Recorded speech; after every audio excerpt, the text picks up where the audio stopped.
welcome to Series 2 of my podcast, Innervation, where we get to hear stories and experiences of incredible women in science and technology. Not only will you get insights into some fascinating innovations, but you may also even relate to their stories, especially if you yourself are a little unconventional or non-conforming. As with all science and technology, what these women do for a living has a real impact on all of our lives, and we often don't realise it. But here on Innervation, I'm also giving women a platform for them to be heard and for us to be inspired and uplifted by what they've learned along their life's journeys, both personally and professionally. This week, I talked to electronics and computer engineer Prachi Gupta. Hi, so my name is Prachi. I'm from India. I'm currently doing my master's in electrical and computer engineering from the University of Minnesota. A little bit about me.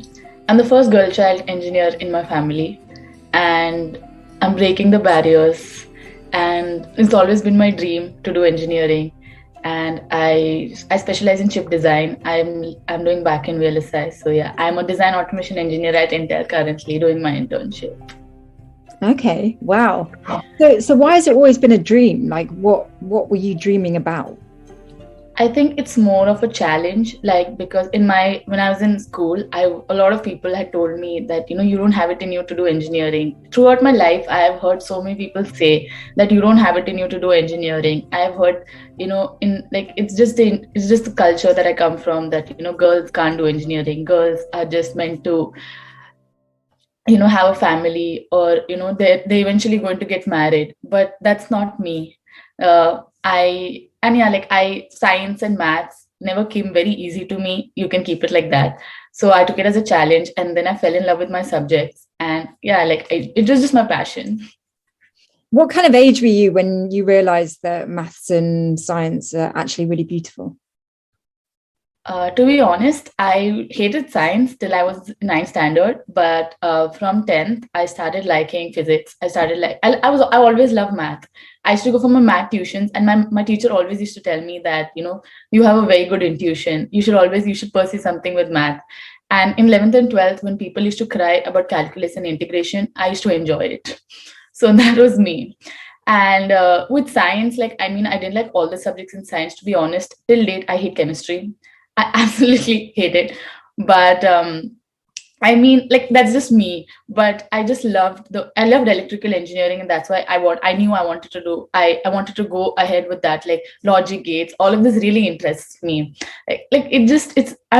People used to actually laugh at me, or they used to be like, oh my God, look at you. Because even during my undergrad, I used to have fun giving some exams, my favorite subjects. I used to have fun. I think that's what matters. You're supposed to have fun. You're supposed to enjoy what you do. So yeah, once I found that, I knew this is what I wanted to do. So just for people who are not in the Indian system, or I don't even know what educational system you're in, but what is 9th and 10th? How old are you when you're doing those grades? Okay, so I was 14. 14, 15, 9th and 10th is 14, 15, yeah. Yeah, okay. I relate to that because I was around that age when I went from hating maths and not being very good at it to suddenly just going, hang on, this is starting to make sense. Yeah, exactly. And then it became like one of my favorite subjects because it was just so logical. Yeah, exactly. It just makes sense. There's an answer to it. There is a way. There is a why. I think that's what makes sense to me. Yeah, because I started out being more of a kind of arty, creative type, but actually those kinds of subjects take a lot of time. They're time consuming. Whereas I found maths and the sciences, you just have to find the one answer that gets you the marks or the points or whatever it is. And so it just seemed easier to get there. Yeah. So why engineering? Because maths and physics doesn't guarantee that you go into a subject like engineering. To be honest, in 11th and 12th, I had an option of taking either physics, chemistry, math, or physics, chemistry, biology. And I knew I didn't want to become a doctor. And I actually in 11th and 12th, I just took physics, chemistry, maths, and I'm like, let's see how it goes. And I studied, and then I don't know, like, I actually spoke to a lot of seniors. I spoke to a lot of mentors, which actually helped me a lot. And then I'm like, okay, let's give it a try. So then I went to VIT Vellore in India, and I started pursuing electronics and communication engineering. So honestly, my first semester was a little rough. I was still getting used to the study pattern, the whole college life. It was my first time in college. But then as semesters went by, I just started falling in love with what I was doing. I just knew that, this is what I want. And then that's when I did my master's. And I think doing my master's was one of the best decisions of my life. It changed my life. Like, it changed my life. It gave me so much confidence. And I found something I absolutely love. So I'm doing VLSI CAD. So I'm into like design automation. So in chip design, you have various sectors. So I'm in the automation part of it, and I absolutely love it. Like, I'm telling you, the codes and like the assignments, they used to frustrate us, but I used to have absolutely so much fun. Even during my interview, but when I was interviewing for my internships, they would ask me, and even I really remember one interviewer also told me that you speak so passionately about your assignments. It's amazing, because that's what it is. Like, you just have to love what you do. That's all. So I mean, that's when I knew engineering is what I want to do. And like I said, like, it was a challenge. Like, when people tell you you can't do something, I just feel you want to do it even more.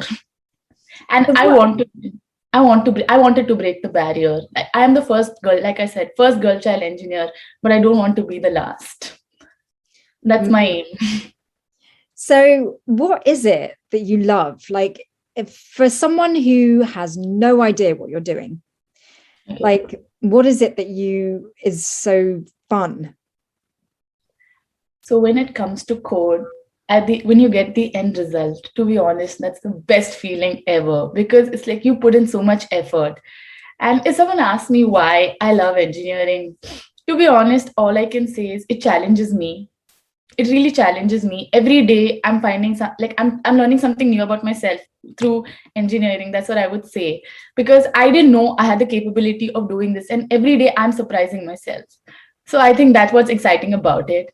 And I don't know, it's the subject. It's just the whole transistors. Like, my professor says, like, in the starting of my semester, he's like, when you close your eyes, I want you to, intuition should come to you. So now if I close my eyes, I can genuinely like picture a transistor, all the parts of it. Like, that's how passionate I am. And I think that's what matters, if you find something you're so passionate about. Yeah. So is your work literally about making ships do things by themselves? Not by themselves. So you have millions and millions of transistors on a chip, and you have to consider so many things while you create a chip. Like, you have to think about the power. That's how the power dissipation, the aging of the chip. So there are a lot of things that you have to factor in. Timing, like, you are operating at some frequency, so you don't want it to be too slow. Then, like, nobody will use your processor if it's too slow, right? So there are a lot of things that come in consideration. So my part is so somebody writes the logic for it. So that's not that's the front end. And what back end people do is, what logic they give, we optimize it to get the best possible placement of those transistors on a chip. That's exactly what I do. Yeah. Wow. So that's what your master's was about. Yeah. And I've never seen someone so enthusiastic about chips, unless they're the edible kind. But like, I get really excited about quantum computing, for example, because I really think that that's the future. With all your excitement and knowledge about the computers we have today, which are far more binary, like they work on ones and zeros, like, do you see yourself transitioning into that quantum age, or do you want to just develop the computers we have today even further? I think I don't have much knowledge on quantum computing, to be very honest. So all I would say is, as of now, just want to, make whatever is there better and better every day. That's what I really want to do. Technologies are changing every day, and I just want to be part of a big future. So when you're designing the structure of chips, essentially, what does that enable the chips to do? So structure in the sense you have a defined area that you decide, I think, before, it depends. So it depends on what you want to do. So I'll give an example. So I designed an SRAM chip for my one of my assignments in college, one of my projects.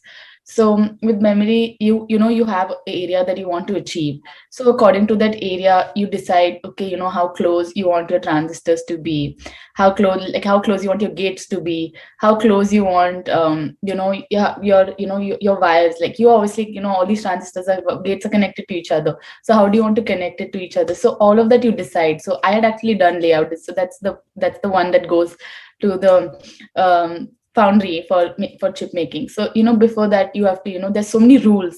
So there are already design rules that are already given to us. And then you make a schematic. So that's basically like just a normal drawing kind of thing, but on a software, and you run it. So you compare it, and then you check, okay, is it working properly, and if it's functioning. And then there are a lot of steps, like if I go into details, I think it'll just become a course. But like, so you have rules, you have a sort of expectations that are already given to you, that you need to meet requirements. So accordingly, you keep like, it's like a trial and error. You can keep it like that. You keep exploring, you keep testing, okay, which works better, and then you make a decision. Gosh, and everything's happening at a tinsy, tiny scale. Yeah, now everything, like I think right now the current technology is 7 nanometers or 5 nanometers. So yeah, that's very exciting. So you know a lot about something that could probably fit on the tip of your little finger. Yeah. I mean, that blows my mind. Yeah, like, I mean, it's really like, initially, I used to be like, okay, it's not a big deal. But now, yeah, like when I think about it, it's crazy. How, just my phone, like it just, you will not believe the amount of transistors that are there in this, on the chip that is operating your phone. So that's extremely crazy.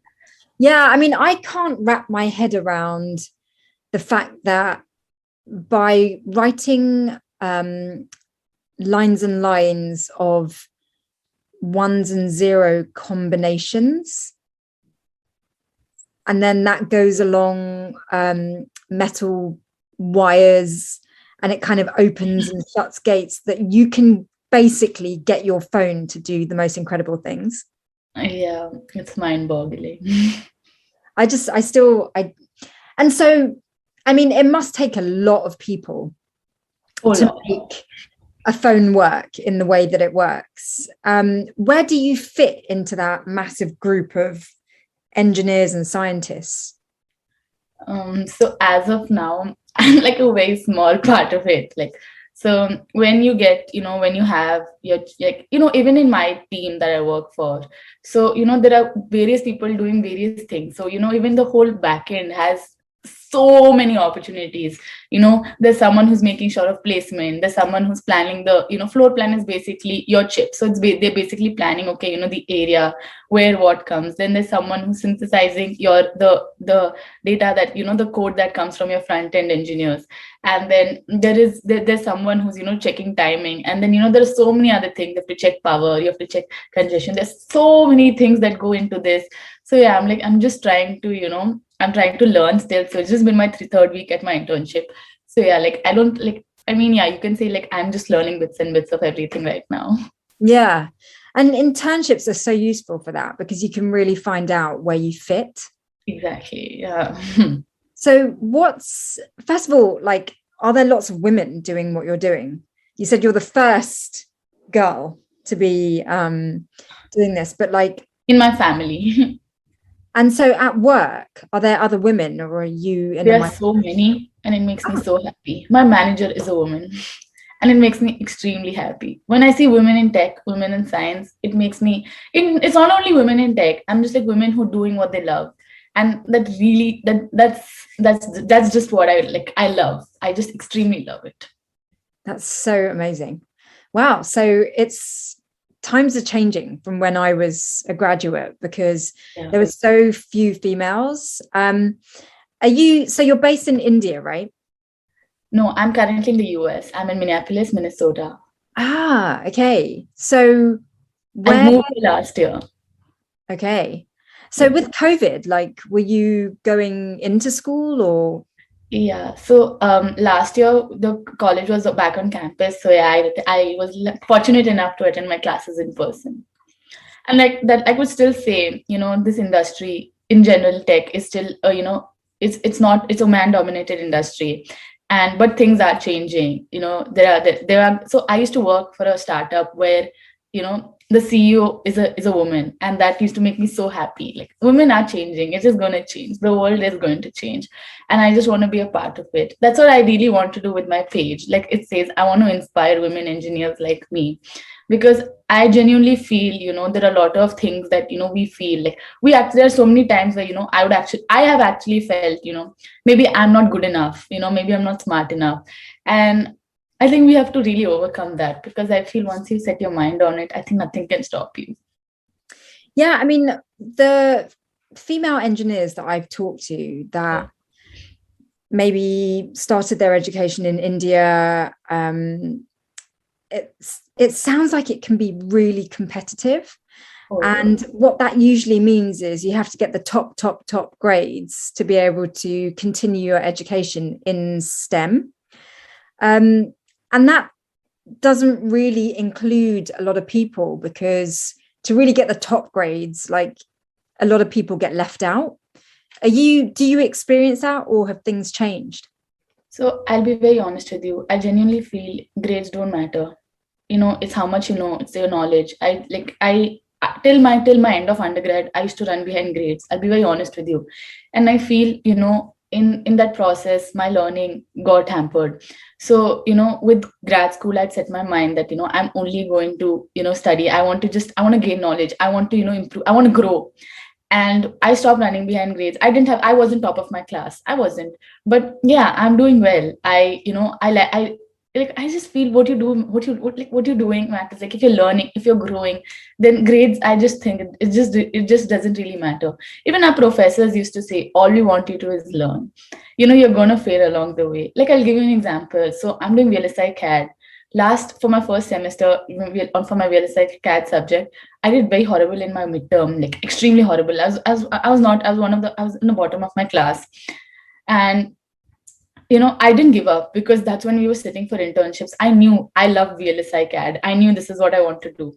And I sat and I got my internship. I got Intel in December. I got an offer. So all I'm saying is, it just doesn't matter. The grades don't matter. You are going to get bad grades or good grades. I think what matters is if you're learning, if you're growing.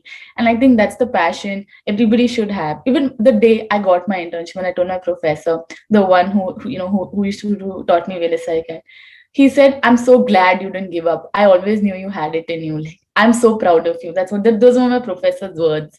So I genuinely feel, you don't have to be at the top of your class. You don't have to, have 100 on 100. You don't have to have all A's. All that matters is you're learning, you're growing, and you're open to growth. Like, you can't just sit and say, okay, I know everything. Every day you are going to learn something new, and you have to be okay with it.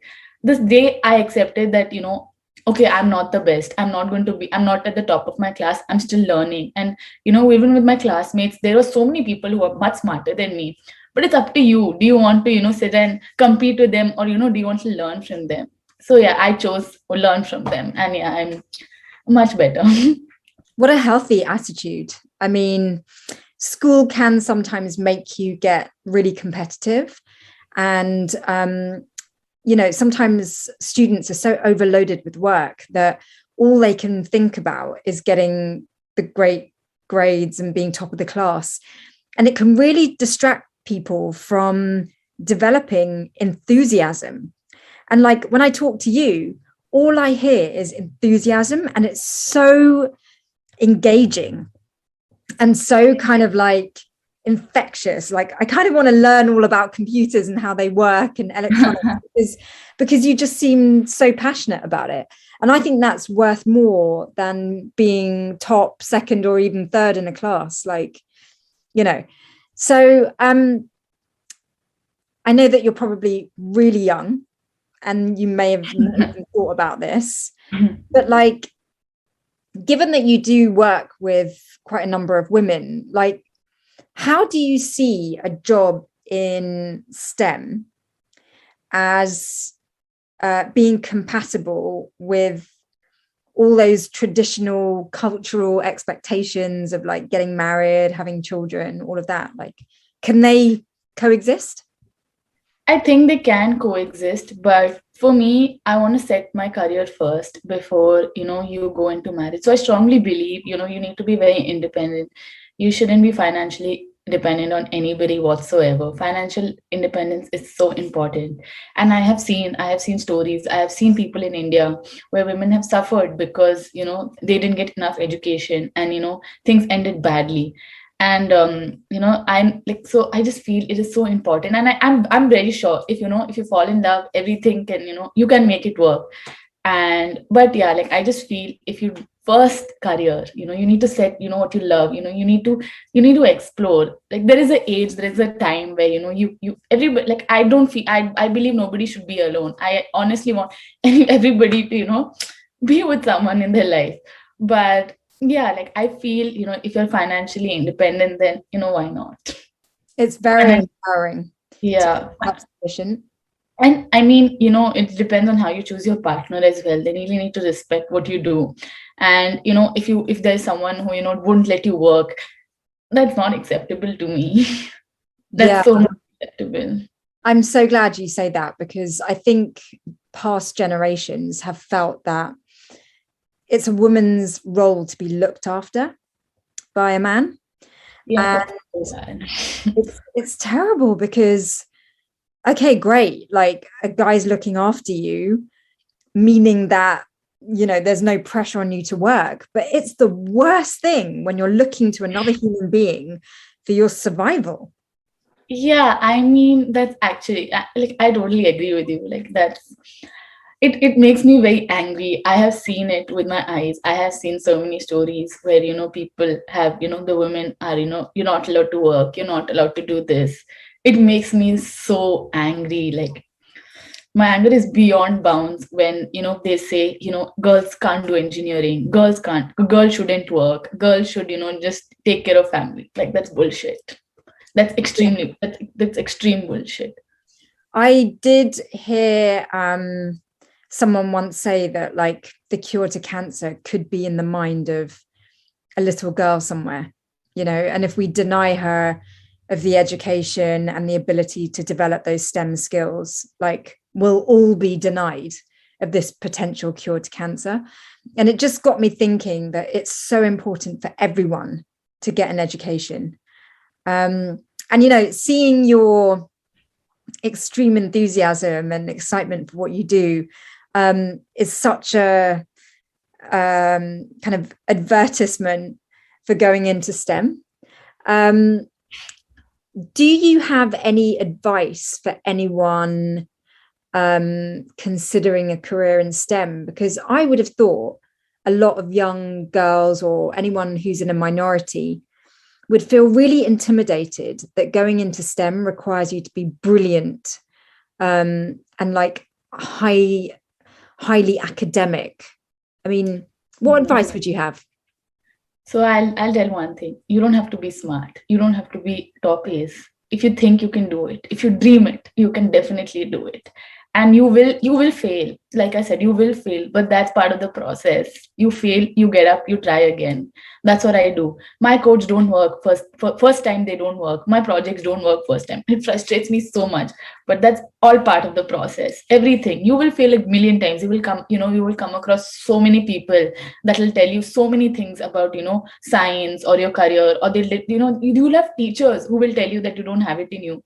But if you have set your mind on it, then nothing should stop you. And failure especially shouldn't stop you, because it's all part of the process. It's the journey. You should genuinely enjoy it.